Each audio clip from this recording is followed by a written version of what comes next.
बड़ी खबर आ रही है दिल्ली कोचिंग कांड को लेकर हाईकोर्ट सख्त है। दिल्ली पुलिस कल रिपोर्ट दाखिल करे, ये हाईकोर्ट की तरफ से मांग की गई है।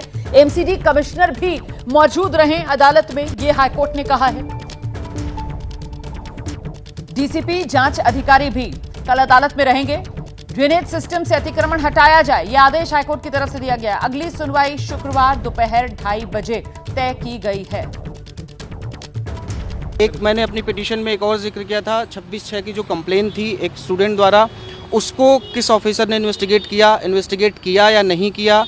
तो इन सारी बातों पर हाई कोर्ट ने संज्ञान लिया है और हाई कोर्ट ने इनसे जवाब मांगा है। फ्राइडे तक इन सारे लोगों को जवाब देना है। सर, हाई कोर्ट ने क्या ये भी कहा है कि अगर ये रिस्पॉन्सिबिलिटी फिक्स नहीं होती है तो मैटर लोकपाल या सीबीआई या सीवीसी को they have asked that they've asked to the petitioners that to whom you want to give this inquiry, so we'll have to give them that like CVC or the Lokpal has to investigate the matter.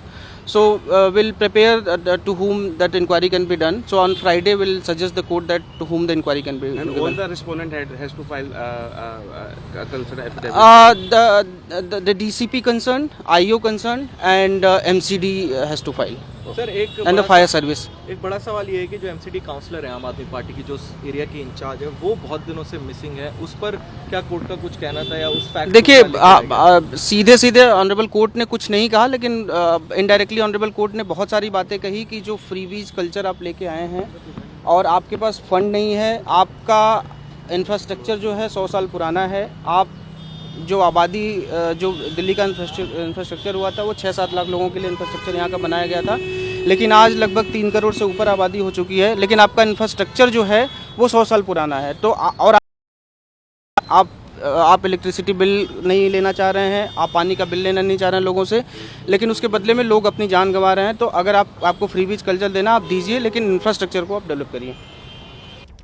सीधे आपको लेकर चलेंगे। हमारे साथ हमारे सहयोगी इस वक्त मौजूद हैं, जाथिका मौजूद हैं, अहमद बिलाल मौजूद हैं और साथ ही निपुण सहगल। पहले निपुण का रुख करते हैं और जरा निपुण से जानते हैं कि हाईकोर्ट का आज की सुनवाई के दौरान ये जो अभी तक का आदेश सामने आया है, कुल मिलाकर बख्शा कोई नहीं जाएगा, जवाबदेही जिसकी भी है वो तय की जाएगी, यही अभी तक की तस्वीर साफ नजर आ रही है। निपुण, बिल्कुल, हाईकोर्ट के कार्यकारी चीफ जस्टिस मनमोहन ने बहुत सारी सख्त टिप्पणियां की और आदेश भी दिया। सबसे पहले तो हाईकोर्ट ने यह कहा है कि एमसीटी के आला अधिकारी जो हैं वो अपने एसी कमरों में क्यों बैठे हैं, वो क्यों नहीं जा रहे हैं फील्ड में, वो जाएंगे तो कम से कम बदलाव होगा।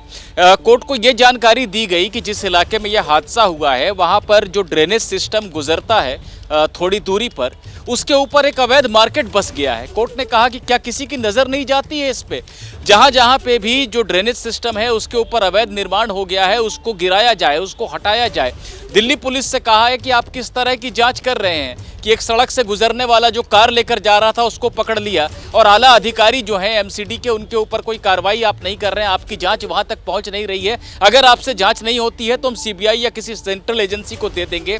और सबसे बड़ी बात, दिल्ली सरकार पर बहुत सारी टिप्पणियां की है supreme court, Delhi high court ने, माफ कीजिएगा, बहुत सारी टिप्पणियां की हैं। कहा है कि आप जो ये मुफ्तखोरी का कल्चर जो आपने ये चला रखा है उसके बारे में आप दोबारा विचार करें। लोगों से आपको पैसा लेना नहीं है और आपके पास लोगों को, अपने कर्मचारियों को देने के लिए पैसे भी नहीं है। ये कैसे चल सकता है कि आप एक दिन आकर कहते हैं कि सूखा पड़ गया, पानी नहीं मिल रहा, अगले दिन वहां बाढ़ आ जाती है उसी इलाके में। तो ये आपको कुछ नहीं पता है, आपकी कोई योजना नहीं है, आप यूं ही सरकार चला रहे हैं। ये सारी बातें सही नहीं है। दिल्ली हाई कोर्ट ने कहा है कि शुक्रवार दोपहर 2:30 बजे सुनवाई होगी। उस दिन जो है एमसीडी के कमिश्नर व्यक्तिगत रूप से मौजूद रहेंगे और एमसीडी दिल्ली पुलिस के अधिकारी भी मौजूद रहेंगे। आप रहिए मेरे साथ, में लौटूंगी आपके पास। इस बीच एक और बड़ी खबर बताते हैं दर्शकों को। थोड़ी देर में दिल्ली सरकार की बैठक होने वाली है। कोचिंग सेंटर्स को लेकर, प्रस्तावित कानून को लेकर यह बैठक है। यूपीएससी अभ्यर्थियों के साथ बैठक कर रही है दिल्ली सरकार। दिल्ली सरकार के मंत्री इस बैठक में मौजूद रहेंगे। दिल्ली की शिक्षा मंत्री आतिशी, सौरभ भारद्वाज, गोपाल राय के अलावा दिल्ली की मेयर शैली ओबरॉय भी इस बैठक में शामिल होंगी। दिल्ली सरकार की तरफ से साफ किया गया है, कोचिंग सेंटर्स को लेकर अब वो कानून बनाने की तरफ कदम बढ़ाएगी और इसी को लेकर ये महत्वपूर्ण बैठक, जिसमें जो छात्र हैं, जो यूपीएससी के अभ्यर्थी हैं, उनको भी शामिल किया गया है। हम सीधे आपको लेकर चलते हैं। हमारे साथ हमारे सहयोगी अहमद बिलाल इस वक्त मौजूद हैं। जरा जानते हैं बिलाल से क्या अपडेट है, कब तक ये बैठक शुरू होगी? और अभी तो पहली बैठक जिसमें कानून बनाने को लेकर चर्चा होगी, तो कानून कब तक बन पाएगा, इसको लेकर कुछ जानकारी मिल रही है? बिल्कुल रोमाना, देखिए कानून कब तक बनेगा ये तो एक बहुत बड़ी बहुत लंबी प्रक्रिया है। आपको बता दें कि मास्टर प्लान 2041 में भी इस बात का जिक्र किया गया था कि दिल्ली के अंदर जितने भी कोचिंग संस्थान हैं उनको एक कमर्शियली उनके लिए एक अलग एरिया डेवलप किया जाएगा और वहाँ पर सारे कोचिंग संस्थानों को जो है वो वहाँ पर शिफ्ट किया जाएगा। लेकिन अभी तक उस प्रक्रिया पे तो कुछ खास का काम जो है वो नहीं हुआ है। लेकिन राजेंद्र नगर की जो घटना जब से सामने आई है तब से ये मामला एक बार जरूर लाइमलाइट में आ गया है। आपको बता दें कि जो दिल्ली सरकार के मंत्री और एमसीडी की मेयर हैं वो यूपीएससी के अभ्यर्थियों से मुलाकात करने वाली हैं और इस मीटिंग में भी जो कोचिंग संस्थानों को रेगुलेट करने की जो पॉलिसी है उस पर उनके इनपुट्स जो है वो लिए जाएंगे। जैसा कि आज सुबह ही अतिशी की तरफ से ये प्रेस कॉन्फ्रेंस करके ये बताया गया था कि कोचिंग संस्थानों के इंफ्रास्ट्रक्चर को लेकर के, उनकी फीस को लेकर के, सेफ्टी को लेकर के एक कानून को रेगुलेट करने की तैयारी जो है वो आम आदमी पार्टी जो दिल्ली की सरकार है वो जो है वो सोच रही है और इस दिशा में जो पॉलिसी ड्राफ्ट करने के लिए भी संबंधित अधिकारियों को जो है से कन्वे ये कर दिया गया है और दिल्ली सचिवालय में ये मीटिंग जो है वो अब से कुछ देर में शुरू होने वाली है। जो यूपीएससी के जो छात्र हैं वो यहाँ पर पहुंच गए हैं और उनको भी इस पूरे डिस्कशन में शामिल किया जाएगा। और जी रुमा रहिए मेरे साथ, मैं लौटूंगी आपके पास। तो दिल्ली सरकार इस कवायद में जुटी हुई है कि कोचिंग सेंटर्स को लेकर अब कानून बनाया जाए और इसी के लिए ये बैठक जिसमें दिल्ली सरकार के मंत्री और साथ ही यूपीएससी की जो एस्पिरेंट्स हैं, जो अभ्यर्थी हैं, उनको भी इस बैठक में शामिल किया जा रहा है। इस बीच में आपको लेकर चलती हूँ, हमारे साथ हमारे सहयोगी जातिका और उनके साथ निधिश्री मौजूद हैं। जरा जानते हैं जातिका, निधिश्री से कि क्या अपडेट है अभी छात्रों के गुस्से को लेकर। राजेंद्र नगर इलाके में आप मौजूद हैं, यहाँ पर हम देख रहे हैं कि इस तरीके से लगातार छात्र जो हैं उनमें नाराजगी बढ़ती जा रही है। अब मामला हाईकोर्ट से लेकर दिल्ली सरकार इस मामले में कानून बनाने तक के लिए कदम बढ़ाती हुई नजर आ रही है। फिलहाल का अपडेट जातिका। जी बिल्कुल रोमाना, देखिए सुबह से हम दर्शकों को तस्वीरें दिखा रहे हैं राजेंद्र नगर से। 4 दिन हो गए हैं इस प्रोटेस्ट को लेकर और अब हाल की तस्वीरें आप देख लीजिए, ये ताज़ा तस्वीरें हैं जब मुट्ठी भर स्टूडेंट्स ही अब बचे हुए हैं। इस रास्ते को फिलहाल अब शुरू कर दिया गया है, आवागमन यहाँ पर चल रहा है, गाड़ियाँ आ जा रही हैं जो कि 4 दिन से नहीं आ रही थी। प्रदर्शन छोटा क्यों हुआ है वो भी आप समझ लीजिए। देखिए निधि, हमने जैसे तस्वीरें सुबह दिखाई थी, 3 पुलिस की बसें आई हैं और जो डेलीगेशन है वो ले जाया गया है। पुलिस ने यह आश्वासन स्टूडेंट्स को दे दिया कि उन्हें एमसीडी के मेयर से मिलने के लिए ले जा रहा है, लेकिन डर भी है स्टूडेंट्स के मन में। बिल्कुल, स्टूडेंट्स को इस बात का डर है कि कहीं उन्हें डिटेन न कर लिया गया हो, क्योंकि जो स्टूडेंट्स इस वक्त प्रोटेस्ट कर रहे हैं उनको भी यही लग रहा है कि जो छात्रों को एमसीडी से मिलने के बहाने लेकर गया है वो अभी तक लौटे नहीं है। ऐसे में इन स्टूडेंट्स को जो धरना कर रहे हैं उनको डर है कि डिटेन कर लिया गया। और दूसरी तस्वीर आपको रोमाना दिखाना चाहेंगे, एमसीडी की तरफ से क्या एक्शन लिया गया इंक्रोचमेंट हटाने के लिए। ये तस्वीर अगर मैं आपको दिखाऊं जातिका, सिर्फ पहले दिन इंक्रोचमेंट हटाने के लिए ये जो पेवमेंट की तरफ जो कंस्ट्रक्शन किया गया था सिर्फ उसको हटाया गया है। इसके अलावा गाड़ियां इसी तरीके से जस की तस पड़ी हुई है, सिर्फ इस हिस्से में सिर्फ दिखाने के लिए मैं कहूंगी कि इस हिस्से को इंक्रोचमेंट आया गया। अभी भी इससे आगे बढ़ेंगे तो कई ऐसे इलाके हैं जिधर इंक्रोचमेंट करके कंस्ट्रक्शन करके यहाँ पर जो है वो बनाया गया है, लेकिन कुछ निर्माण है। बिल्कुल निधि, हमने जो तस्वीरें हैं लाइव भी दिखाई थी अपने दर्शकों को जब यहाँ पर बुलडोजर की कार्रवाई चल रही थी, और जितना हमने ड्यूरेशन का लाइव दिखाया था उसके अलावा वो कार्रवाई आगे ही नहीं बढ़ी। और ऐसे में जब यहाँ पर बारिश होती है और अमूमन यहाँ पर पानी बिल्कुल आपको बता दें नी तक भर जाता है, आपके घुटनों तक भर जाता है, तो ऐसे में जब यहाँ पर कार्रवाई रुक गई है, फिर से बारिश का मौसम हो रहा है और अगर ऐसे हाल में बारिश हो जाती है और इस एक्शन में आगे कोई बदलाव होता हुआ, कोई बेहतरी होती हुई नहीं दिख रही है, यानी कि अगर आपने इसको तोड़ा है कम से कम इसका मलबा तो हटाइए। अगर ड्रेनेज का आपको इसमें सफाई करनी है, ड्रेनेज की सफाई तो शुरू करिए। अगर बारिश होती है और यहाँ पर फिर से घुटने तक पानी भर जाता है तो फिर से स्टूडेंट्स के लिए वैसे ही खतरा हो जाएगा। बिल्कुल सही बात कह रही हैं आप, महत्वपूर्ण बात। स्टूडेंट्स इस वक्त बिल्कुल, मुझे छोटे से ब्रेक के लिए यहाँ पर रुकना है। फिलहाल आप सभी का बहुत शुक्रिया। देखिए, अब हम ये उम्मीद कर सकते हैं कि जिस तरीके से हाईकोर्ट की तरफ से आज ये कहा गया है कि जो ड्रेनेज सिस्टम पर अतिक्रमण है वो हटाया जाए, उसके बाद ये चीजें कुछ जरूर बदलती हुई यहाँ पर ग्राउंड पर नजर आएंगी, ऐसा फिलहाल हम उम्मीद कर सकते हैं। देखिए, जाति वाले मुद्दे पर लगातार सियासी घमासान बढ़ता जा रहा है। संसद में जाति वाले बयान को लेकर अब प्रधानमंत्री के खिलाफ शिकायत करने की तैयारी में है कांग्रेस। स्पीकर से विशेषाधिकार हनन की शिकायत करेगी कांग्रेस। अनुराग ठाकुर का भाषण पोस्ट करने पर सोशल मीडिया पर कांग्रेस ने प्रधानमंत्री मोदी को कटघरे में खड़ा कर दिया है और इसी को लेकर विशेषाधिकार हनन की शिकायत कांग्रेस पार्टी की तरफ से की जाएगी स्पीकर से। हम सीधे आपको लेकर चलते हैं, हमारे साथ हमारे सहयोगी जैनेंद्र इस वक्त मौजूद है। जैनेंद्र, सुबह तक आप जो बात कह रहे थे कि साहब ये कर सकती है कांग्रेस, आखिरकार तय कर लिया गया है और ये औपचारिक शिकायत कब तक की जा सकती है कांग्रेस पार्टी की तरफ से, क्या जानकारी मिल रही है? बिल्कुल, देखिए आज ही सदन में विशेषाधिकार हनन का नोटिस जो है वो दिया जाएगा कांग्रेस की तरफ से प्रधानमंत्री के खिलाफ। कांग्रेस की दलील यह है कि अनुराग ठाकुर ने अपने विवादित बयान में भारत के जो पिछड़े हैं, दलित, अल्पसंख्यक तबके के लोग हैं, आदिवासी लोग हैं, उनका अपमान किया है। लेकिन कांग्रेस को कहीं न कहीं ये महसूस हो रहा था कि ये डिबेट जो है वो राहुल गांधी बनाम अनुराग ठाकुर बनता जा रहा है। यही वजह है कि अब प्रधानमंत्री के खिलाफ प्रिविलेज मोशन लाया गया है। निशाने पर पीएम है, क्योंकि कांग्रेस का कहना है कि अनुराग ठाकुर के भाषण को सोशल मीडिया पर पोस्ट कर प्रधानमंत्री ने उनकी बात पर मोहर लगाई है और ऐसे में उन्होंने भी अपमान किया है जाति जनगणना के मसले पर भारत के पिछड़े, दलित, अल्पसंख्यक और आदिवासी लोगों का। तो अब से कुछ देर में कांग्रेस जो है वो लोकसभा में प्रधानमंत्री के खिलाफ विशेषाधिकार हनन का नोटिस जो है वो मूव करेगी और कुल मिलाकर के जाति जनगणना के मसले पर अनुराग ठाकुर का जो बयान था उस पर सियासत जो है वो पूरी तरीके से गर्म है। सुबह ये अंदाजा पहले से लगाया जा रहा था। जो सियासी पंडित हैं वो ये मानकर चल रहे थे कि कांग्रेस की तरफ से इस मुद्दे पर ये रणनीति अपनाई जा सकती है और ऐसे में यकीनन इसको लेकर बीजेपी की तरफ से भी तैयारी पूरी होगी। सरकार की तरफ से क्या तैयारी है जब कांग्रेस की तरफ से ये विशेषाधिकार हनन का नोटिस और वो भी सीधे प्रधानमंत्री के खिलाफ लाया जाएगा, तो फिर सरकार की तैयारी क्या, इसको लेकर क्या अपडेट है?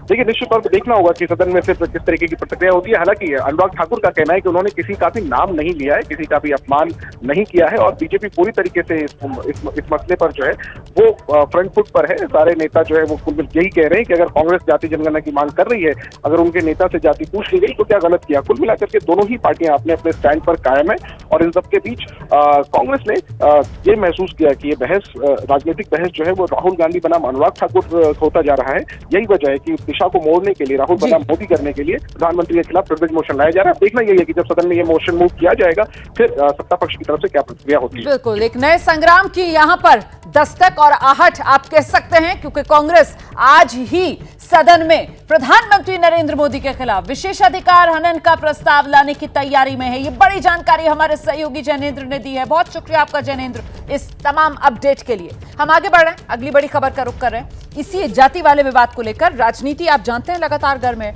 बीजेपी के प्रवक्ता हैं, सांसद है पार्टी के सुधांशु त्रिवेदी, उनका बयान आया है। वो कह रहे हैं अनुराग ठाकुर ने किसी का नाम तो नहीं लिया, विपक्ष बेवजह इस मामले को मुद्दा बना रहा है। पर विपक्ष हमलावर है, हमारे साथ मौजूद है सुधांशु त्रिवेदी। सुधांशु जी, विपक्ष कह रहा है कि राहुल गांधी से सदन में जाति पूछ करके जिन शब्दों का इस्तेमाल किया गया है वो अपमान है। देखिए, मैं उस सदन में नहीं था, जो मैंने मीडिया में देखा तो अनुराग ठाकुर जी ने तो कहीं किसी का नाम ही नहीं लिया। तो उड़ता तीर कौन पकड़ रहा था? इसके लिए हिंदी में एक कहावत होती है जिसे शब्दशः न लिया जाए। मैं ये किसी व्यक्ति के लिए शब्द नहीं प्रयोग कर रहा हूँ, पर कहावत होती है चोर की दाढ़ी में तिनका। मुझे लगता है इसी को कहते हैं कि कुछ भी कहा जाए, जिसके मन में चोर होता है वो आके उठ के सामने खड़े होते हैं। और इंडी गठबंधन में तो भयंकर कंफ्यूजन है। अखिलेश यादव जी बड़े आक्रोश में कह रहे हैं कि आप किसी की जात कैसे पूछ सकते हैं, तो फिर कह रहे पूरे देश की जात पूछनी है। बताओ तो भाई करना क्या है, पहले अपना स्टैंड स्पष्ट कर दो, पूछनी है कि नहीं पूछनी है, या बिल्कुल कंफ्यूज ही आ गए हैं। तो मुझे लगता है एक्चुअली में चक्कर क्या है कि इंडी गठबंधन में प्रतिस्पर्धा चल रही है, एक दूसरे ज़्यादा हंगामा कर रहे हैं। उनके लिए सही लाइनें लागू होती है कि कोई सूरत बदलना मेरा मकसद नहीं है। मेरा मकसद है कि हर कदम पे हंगामा होना चाहिए और मेरा हंगामा मेरे साथी से ज़्यादा होना चाहिए।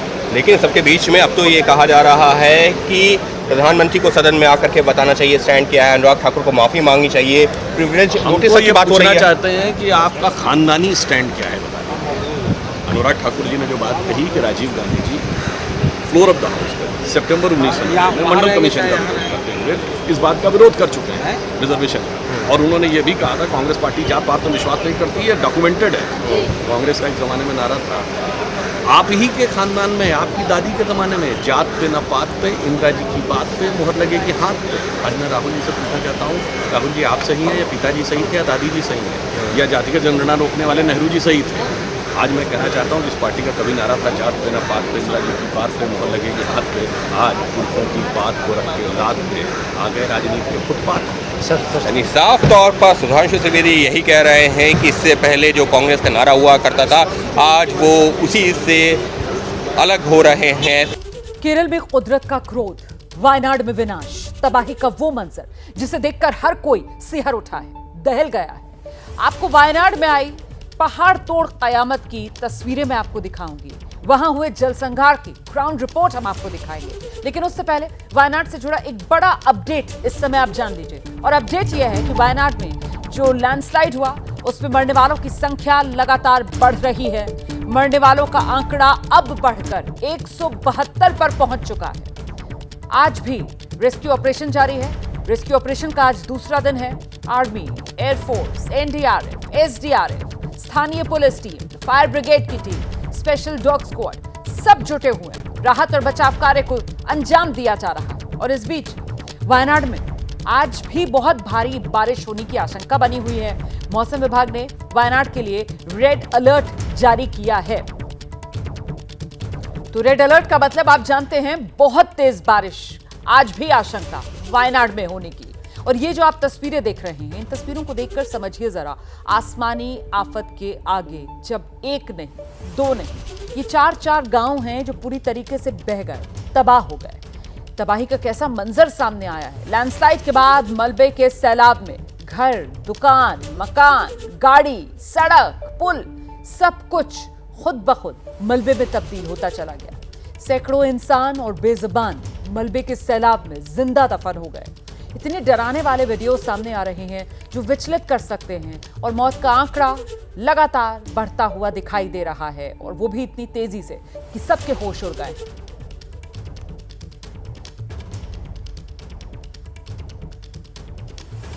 कि वायनाड का चूरलामाला गांव है भीषण त्रासदी का एपिसेंटर, मतलब केंद्र आप इस गांव को कह सकते हैं। सबसे ज्यादा नुकसान जो है वो वायनाड में, इसी इलाके में तबाही हुई है। और इस वक्त वहां जो हालात हैं, उन हालात में वहां तक पहुंचना बेहद मुश्किल है। लेकिन तमाम मुश्किलों का सामना करते हुए हमारे सहयोगी हैं आशीष, वो चूरलामाला गांव पहुंचे हैं, दिखाते हैं आपको वहां ही तबाही की ग्राउंड रिपोर्ट। कुदरत की तबाही का आलम। हम इस समय एक जेसीबी पे खड़े हैं। ये मलबा हटाने की मशीन है, लेकिन अभी करीब करीब आधी मलबे में धंसी हुई है। ये हादसे से पहले यहाँ पर पार्क की गई थी, यहाँ रखी गई थी, और उसके बाद जब हादसा हुआ ये पूरी तरीके से मलबे में दब गई। और यहाँ आप सोच रहे हो कि मैं ऐसे जेसीबी के ऊपर क्यों चढ़ रहा हूँ। ये जो मलबा है ये करीब कमर भर जो मिट्टी है, काफ़ी भुरभुरी है, पानी से भरा हुआ कीचड़ है, और ये काफ़ी जो है देखिए कैसे ऐसे इसमें घुसा जा रहा है। तो इसलिए राहत और बचाव कर्मियों को भी काफ़ी सावधानी बरतनी पड़ रही है कि ये जो मलबा है काफ़ी भुरभुरा है। आप इस पर पैर रखेंगे और करीब कमर भर अपने आप को मलबे के पीछे पाएंगे। और आप देख सकते हैं यहाँ पर कैसे कई सारी गाड़ियाँ, फ्रिज, आपके कंप्यूटर के सामान, कई घरों के बर्तन, डब्बे, वो सारे यहाँ पर आकर बारिश के और बाढ़ के और मलबे के सैलाब में बहकर यहाँ आ गए। बड़े बड़े दरख्त टूट गए, घर करीब आधे से ज़्यादा कीचड़ और मलबे में सने हैं। यही वो एपिसेंटर है, यही वो केंद्र है इस पूरे हादसे का। यहाँ पर कयास ये लगाए जा रहे थे है कि करीब 200 से ज़्यादा लोग या तो लापता हैं या उनकी यहाँ पर सबसे ज़्यादा मौतें इसी जगह पर हुई हैं। और यहाँ पर जो स्थिति है वो आपको ये पूरा जो दृश्य है वो बयान कर रहा है कि जब यह हादसा हुआ कितना तीव्र हादसा था, बहाव कितना तेज़ था, मलबा कितना ज़्यादा था, और अब राहत और बचाव कर्मी उनको क्या चैलेंज फेस करना पड़ रहा है। यहाँ देखिए कैसे राहत और बचाव कर्मी बार बार यहाँ से जा रहे हैं और सब मुआयना कर रहे हैं स्थिति का, और ये देखने की कोशिश कर रहे हैं किस तरह से कहाँ पहुँचा जाए और कैसे चीज़ों को साफ़ किया जाए, कैसे मलबे को हटाया जाए। मलबा चूँकि काफ़ी भुरभुरा है, चैलेंजेस अलग हैं, और उसको देखते हुए यहाँ पर जो राहत और बचाव कार्य है थोड़ा धीमा है। मौसम भी एक चैलेंज है, मलबा एक चैलेंज है। यहाँ घरों के आगे कुएं हैं, कुआं अब मलबे से ढक गया है पूरी तरीके से। उन कुओं से बच के निकलना भी एक बहुत बड़ा चैलेंज है। तो ये है स्थिति यहाँ पर चूरमाला की, और हम आपको ये तस्वीरें सीधे दिखा रहे हैं चूरमाला से। देखिए जो वायनाड है वहां युद्ध स्तर पर रेस्क्यू ऑपरेशन लगातार आज दूसरा दिन है, आज भी जारी है। इसमें आर्मी, एयरफोर्स, एनडीआरएफ, एसडीआरएफ, स्थानीय पुलिस, फायर सर्विस सब मोर्चे पर डटे हुए। डॉग स्क्वाड जो है वो मौके पर पहुंचा हुआ है, क्योंकि मलबे के भीतर कहां पर जिंदगी है उस तक पहुंचना यकीनन राहत और बचाव कार्य वाली जो जुटी हुई टीम है उसके लिए मुश्किल है। इसीलिए डॉग स्क्वाड की मदद ली जा रही है। भयावह त्रासदी के 24 घंटे से ज़्यादा हो चुके हैं और हम इस समय जो एपी सेंटर है, जो मेन लोकेशन जहां पर ये इस त्रासदी ने हिट किया, यहां पर हैं और आप देख सकते हैं कैसे यहां पर राहत और बचाव कार्य चल रहा है। अभी सुबह से ही यहां पर लगातार आर्मी की टीमें हैं, नेवी की टीमें हैं, SDRF, NDRF, Kerala state disaster relief forces हैं और ऑफिसर्स हैं तमाम यहाँ पर और लगातार रेस्क्यू एंड रिलीफ ऑपरेशन हो रहा है। और आप देख सकते हैं ये पूरा एरिया कैसे पूरी तरीके से कीचड़ और मलबे से दबा हुआ है। कीचड़ और मलबा तो एक परेशानी है ही, ख़राब मौसम भी एक बहुत बड़ी परेशानी है राहत और बचाव कार्य में। आईएमडी ने पूरे केरला राज्य के लिए रेड, येलो और ऑरेंज अलर्ट जारी किया हुआ है। 11 जो डिस्ट्रिक्ट्स हैं, 11 ज़िले हैं, वहाँ पर जो है ये प्रशासन ने, राज्य सरकार ने छुट्टी घोषित कर रखी है एजुकेशनल इंस्टीट्यूट को, शैक्षणिक संस्थानों को। और आप देख सकते हैं कैसे यहाँ पर आर्मी के जवान भी आ रहे हैं, लगातार वो जो है ना यहाँ पर रेस्क्यू और रिलीफ कर रहे हैं। जेसीबी की मदद से डेबरीज जो है, मलबा जो है, उसको साफ करने की कोशिश की जा रही है और एम्बुलेंसेज लगी हुई हैं। घटना के 24 घंटे हो चुके हैं, आंकड़ा लगातार बढ़ रहा है मौत का, लेकिन फिर भी प्रशासन की पूरी कोशिश है, पूरी मुस्तैदी के साथ उनकी कोशिश है कि अगर कहीं कोई बचा हुआ है, कहीं कोई फंसा हुआ है तो उसको निकाला जाए। डॉग स्क्वाड की भी मदद ली जा रही है। डॉग स्क्वाड खोजी कुत्ते हैं, उनको इस मलबे में, इस पूरे मलबे में उनको किसी तक कोई फंसा हुआ, कोई दबा हुआ है, उनको बचाने और निकालने की मदद के लिए बुलाया गया है डॉग स्क्वाड को। और काफ़ी बड़ी तादाद में यहाँ पर जेसीबी, जैसा कि हम बात कर रहे थे अधिकारियों से, मौसम एक चैलेंज है, उसके अलावा ये जो मलबा है, मलबे को हटाने के लिए जेसीबीज लगातार यहाँ पर लाई जा रही हैं। चूँकि ये पहाड़ी एरिया है, पतले सकरे रोड हैं, छोटे छोटे रोड्स हैं, तो यहाँ पर इन भारी उपकरणों को लाने में भी मुश्किल का सामना करना पड़ रहा है। और बहाव देख सकते हैं अभी भी पानी का, कैसे तेज़ बहाव है पानी का।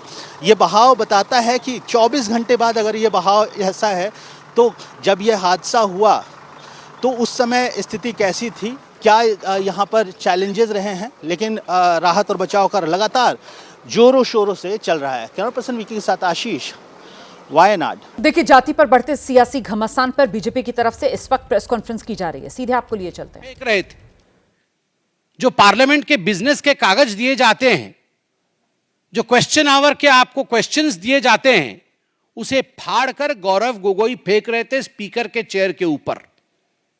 किस लिए फेंक रहे थे? क्योंकि उनके नेता राहुल गांधी से उनको लगा कि राहुल गांधी से उनकी जाति पूछ ली गई है।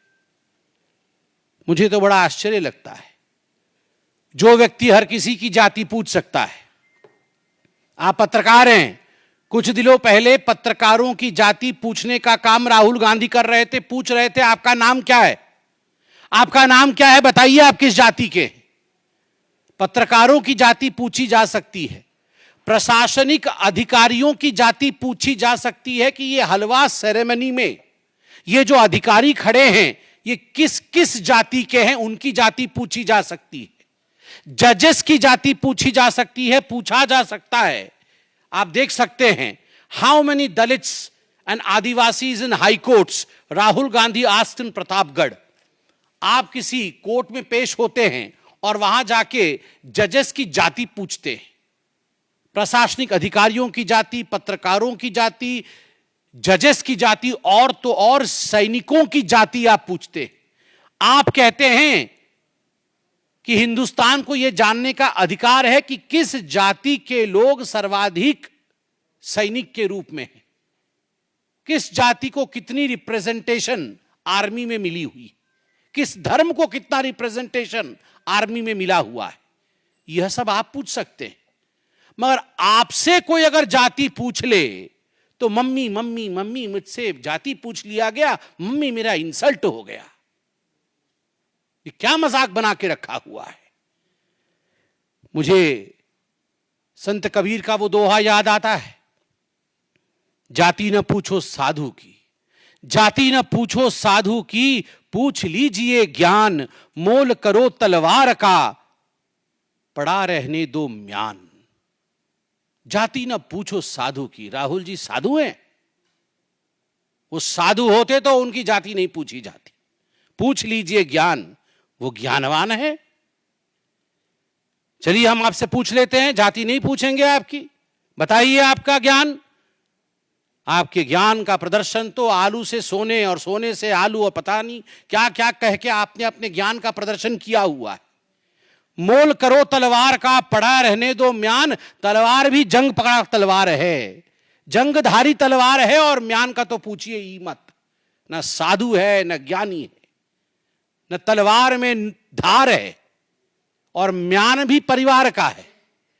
और उसके ऊपर अगर जाति पूछ लिया गया उस व्यक्ति से, जबकि नाम नहीं लिया गया, फिर भी उनको लगता है उनसे जाति पूछ लिया गया उस व्यक्ति से जो हिंदुस्तान में सबसे जाति पूछ सकता है। तो इसमें क्या गड़बड़ी है? मैं कल पार्लियामेंट में था, मुझे तो बड़ा आश्चर्य हुआ। तुरंत कांग्रेस के सारे सांसद खड़े हो गए और खड़े होकर उन्होंने कहा चिल्ला चिल्ला करके कि यह पवित्र सदन है, यहां पर किसी की जाति नहीं पूछी जा सकती। वाह! आप जाति जनगणना चाहते हैं और आप कह रहे हैं कि सदन के अंदर जाति पूछी नहीं जा सकती है, तो बाहर जाति कैसे पूछी जा सकती है? मतलब ये धरती पवित्र नहीं है, केवल सदन ही पवित्र है? अरे सदन भी पवित्र है, देश भी पवित्र है।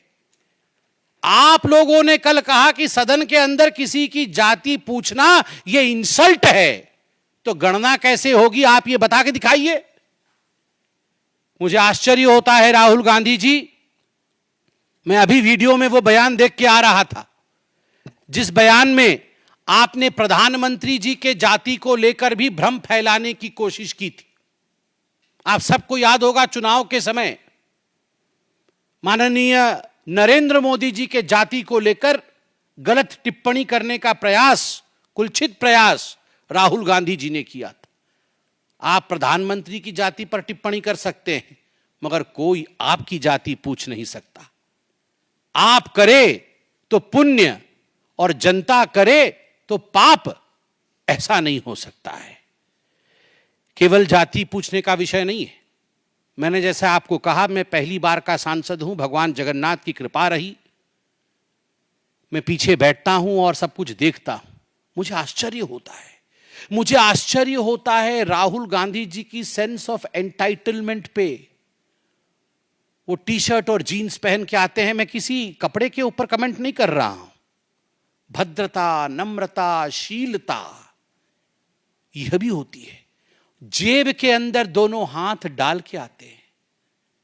आप देखिएगा, आप ये वीडियो निकाल के देखिए कैसे आते हैं। जब सभापति महोदय, स्पीकर बैठे हुए होते हैं आसीन पे, पीठासीन होते हैं, उस समय राहुल गांधी दोनों जेब में हाथ डालकर जिस प्रकार डोल करके जिस प्रकार से वो आते हैं, वो केवल और केवल अहंकार की चाल है।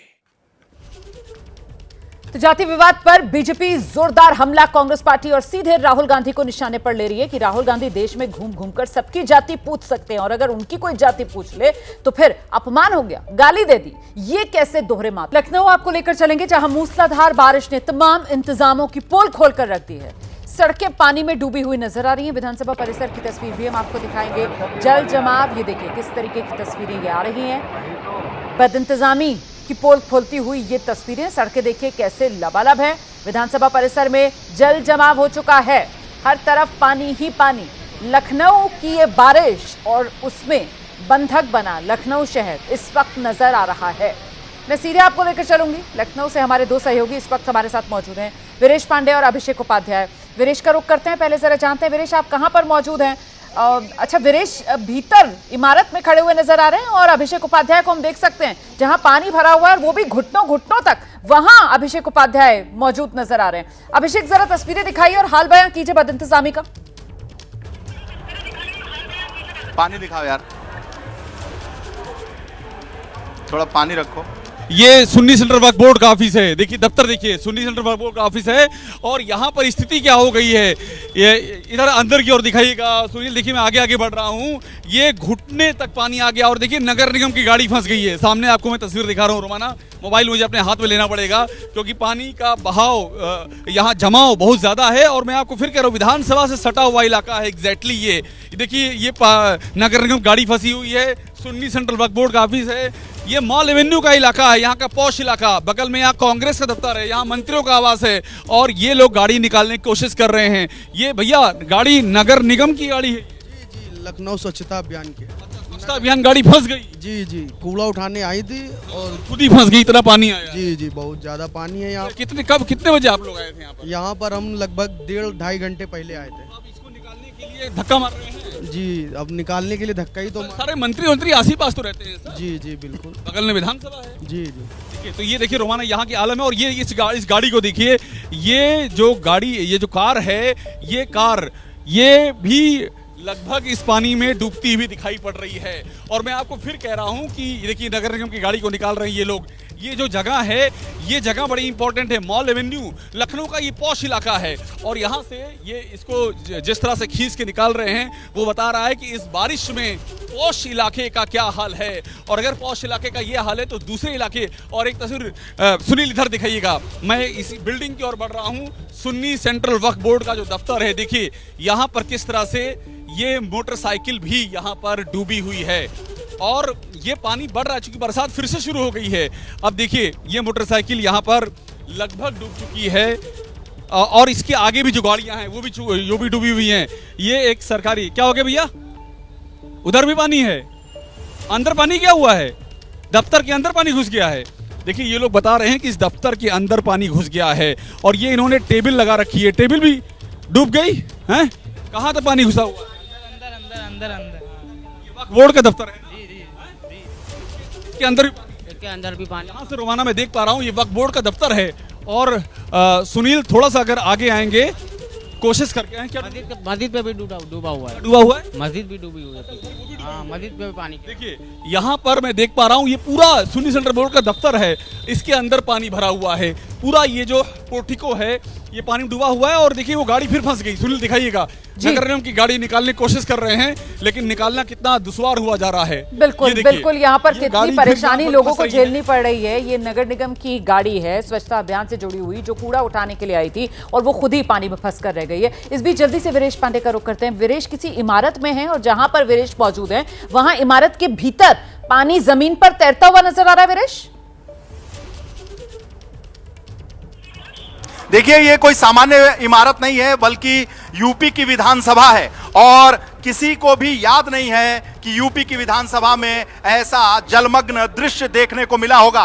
और ये जो यूपी की विधानसभा है वहां पर परिषद के अंदर मुख्यमंत्री योगी आदित्यनाथ थे और विधानसभा अध्यक्ष मौजूद हैं, विपक्ष के नेता मौजूद हैं, तमाम विधायक मंत्री मौजूद हैं। और ये देखिए पानी का हाल, और यहाँ के जो व्यवस्था अधिकारी हैं ताला बंद करके भाग गए हैं। यानी चारों तरफ पानी ही पानी। एक बारिश क्या हुई, दिल्ली में बारिश और जलजमाव से 3 छात्रों की मौत हुई और बारिश हुई लखनऊ में तो विधानसभा, जहां मुख्यमंत्री, विपक्ष के नेता, सभी कैबिनेट मंत्री, नगर विकास मंत्री, तमाम व्यवस्था अधिकारी, तमाम अधिकारी यहां मौजूद हैं और इस वक्त हम लोग यहां पानी में घूम रहे हैं। और ऐसा दृश्य विधानसभा के 9 बार के विधायक हैं, उन्होंने भी नहीं देखा कि कभी विधानसभा में बारिश हुई हो और ऐसा पानी भर गया हो। आप देखिए व्यवस्था में लगे हुए लोग हैं, अधिकारी हैं, उनके टेबल हैं, उनके जिराक्स के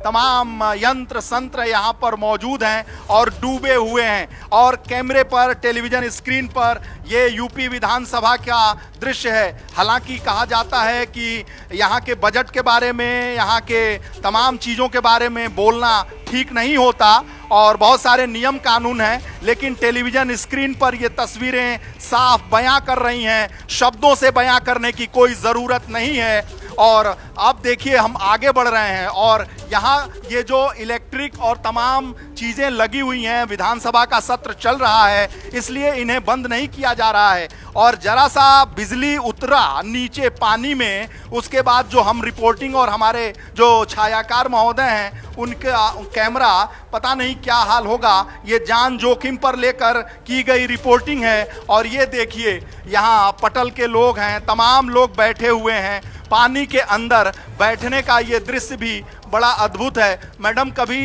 ऐसा सामना करना पड़ा आपको? फिलहाल जब से मेरी पोस्टिंग हुई तब से मैं पहली बार सामना कर रही हूँ, मगर पानी पहले भी भर चुका है। कितने साल पहले पोस्टिंग हुई? मैं यहाँ हूँ 2019 से। 19 से हैं, मतलब कभी भी ऐसा सुना देखा नहीं? नहीं, आज पहली बार हुआ है मेरे सामने। हाँ, मतलब नीचे से पानी? हाँ, नीचे से पानी भर गया है, वो पहली बार हुआ है। पहली बार हुआ है जी। बहुत गर्मी थी, चलिए ठंडक मिल रही होगी। एंजॉय कर रहे हैं बरसात को। हम तो एंजॉय कर रहे हैं बरसात को। एंजॉय कर रही हैं? बिल्कुल, इतनी गर्मी में मर रहे थे। बाहर छपाछप दे रही है पैर से। हाँ? जी। चलिए, क्यों अब छुट्टियों में भरता होगा तो कहाँ पता चलता है। हाँ, लेकिन सत्र में तो आपकी उम्र लग रही है कि आप कम से कम 10 साल से तो होंगी, कम से कम 15? नहीं, 25 साल हो गए। 25 साल से कभी देखा भी ऐसा? नहीं, कभी नहीं देखा। मतलब सारे रिकॉर्ड टूट गए? नहीं, 2 साल पहले छुट्टी में आए थे तब भरा था इतना पानी। अच्छा, ये भरता रहता है? हाँ, ये भरता रहता। सत्र में पहली बार आपको दिखाई दे रहा है? सत्र में पहली बार। इंतजाम तो बहुत चौचक है, यहाँ मुख्यमंत्री हैं, तमाम अधिकारी हैं। अकेले योगी मोदी को दिखाया जाए, उनको कमरे कमरे ले जाके कि ऐसी व्यवस्था है आपके रहने पर है। और क्या है? आप यही काम करती हैं क्या? जी, हम यही करते हैं। बहुत साहसी हैं भाई आप तो। चलिए भाई साहब, आप भी बताओ, आप भी तो सारे सब डूबे हुए हो। कोई बात नहीं है, मजबूरी है, काम तो करना ही है ना। मजबूरी? काम तो करना ही है। काम करना है, पानी में ही सही। पानी में ही सही। यही सब लोग बैठे हैं, अधिकारी लोग। कुछ कहेंगे आप लोग? नहीं, कुछ नहीं कहना। मैडम कुछ कह रही थी, आप बहुत ओजस्वी वक्ता हैं, बताइए क्या कह रहे हैं? नहीं भैया, कुछ नहीं, कुछ नहीं। चलिए और लोगों का भी लेते हैं। ये तस्वीरें बहुत कुछ बयां कर रही हैं।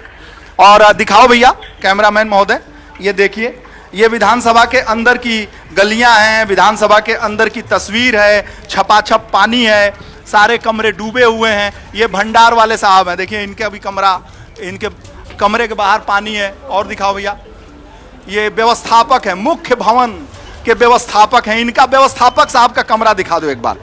ये देखिए लिखा है व्यवस्थापक मुख्य भवन। ये जो विधानसभा का मुख्य भवन है और उसके ये व्यवस्थापक हैं। और व्यवस्थापक की जरा व्यवस्था देख लीजिए साहब, ओहो हो, क्या बात है। व्यवस्थापक के कमरे में हम लोग घुस रहे हैं, चारों तरफ पानी और व्यवस्था में लगे हुए लोग उनके। क्यों भाई साहब, कहाँ गए व्यवस्थापक जी? इधर गए। निकल गए क्या? अभी यहीं हैं आप? अच्छा, निकल गए होंगे। चलिए कोई बात नहीं, दिखाइए भाई टेलीविजन स्क्रीन पे दिखाइए और दिखाइए इन लोगों को। व्यवस्थापक का कमरा है और व्यवस्थापक साहब है नहीं। और ये क्या लगा है भाई साहब जी, क्या है ये सब? डूब गया पूरा व्यवस्था। चलिए, बोलने कौन तैयार होगा व्यवस्थापक के खिलाफ। ये देखिए, व्यवस्था के लिए तमाम चीजें रखी हुई हैं। और भी दिखाता हूं मैं आपको, और भी कमरे में। आइए इधर आइए, ये सब, ये कागजात, ये फर्नीचर, ये सब डूबे हुए हैं। ये भंडार गृह है, यहाँ भी पानी दिखाइए, चारों तरफ पानी। विधानसभा में ऐसा दृश्य मैंने भी नहीं देखा, बहुत दिन से रिपोर्टिंग कर रहा हूँ लेकिन मैंने देखा नहीं है। कहीं नालों की, कहीं कॉलोनियों की, कहीं और चौराहों की, कहीं शहरों की तो हमने रिपोर्टिंग की है, लेकिन विधान भवन के अंदर। मैडम कहाँ से आ रही हैं? अलीगढ़ से। अलीगढ़ से? हाँ। विधायक हैं आप? पूर्व विधायक। पूर्व विधायक। तो आप तो जब विधायक थी तो ऐसा कभी देखा? नहीं, ऐसा कभी नहीं देखा मैंने। तो ये क्या हो गया? पता नहीं, बारिश बहुत आई है यहाँ पे। बहुत तेज बारिश आई है, इस वजह से हो रहा है। जब बहुत तेज आएगी तो सब पानी पानी हो जाएगा। हाँ, अब ये पता नहीं क्या चक्कर है, मुझे नहीं पता। अच्छा भैया, नहीं, आपको क्या पता। मैडम आप कहाँ से आई हैं? ड्यूटी करते हैं। यहीं रहती हैं, ड्यूटी करती हैं। कभी देखा आपने? नहीं। अब तो रिटायरमेंट के करीब लग रही हैं आप। ऐसा कभी देखा? नहीं। पहली बार ऐसा हुआ? हाँ।